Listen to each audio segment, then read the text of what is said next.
Are you hungry for the latest news and trends from the internet?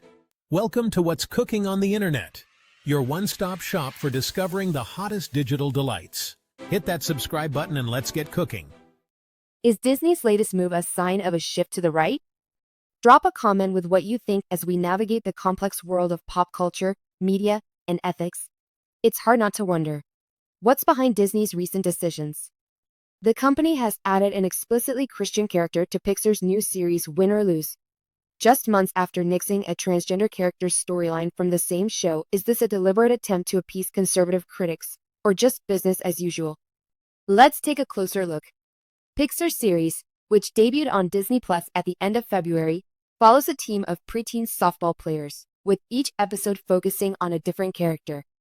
The reports about what actually happened to Win or Lose's trans character seem to be in conflict.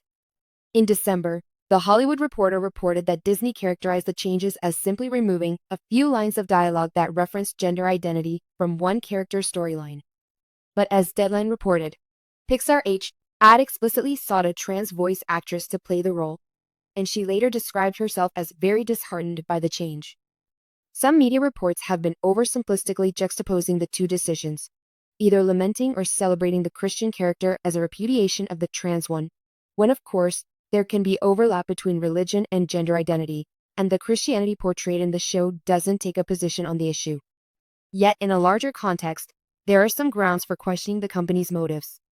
Disney has spent decades battling pushback from conservatives over its LGBTQ inclusivity, most recently over its hostile response to Florida's Don't Say Gay law.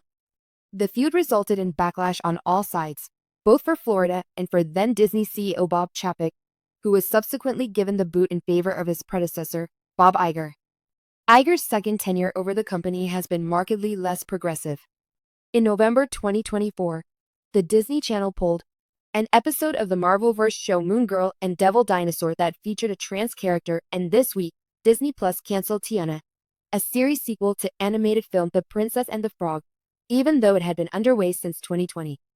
The film featured Disney's first Black princess, Annika Noni Rose, who is reprising her role, but the mouse said this decision was about moving away from long-form streaming content rather than pulling back from shows with diverse casts that hasn't stopped audiences across the political spectrum from making connections to what they see as a bigger change afoot.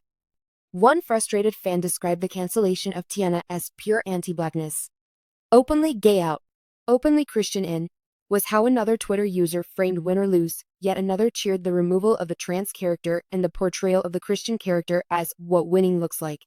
In its current incarnation, however, Win or Lose isn't easily a win for regressive polity. See, as the show is not exactly pushing any barriers, but it's far from proselytizing.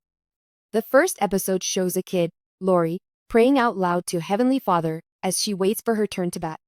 But then she goes home and greets her tarot reading, crystal-wearing mom. Meanwhile, there has been conservative upset online about another character, a Black mother who twerks. So what does it all mean? Is Disney entering a new conservative era, or is this just all business as usual? Only time will tell, but one thing is certain.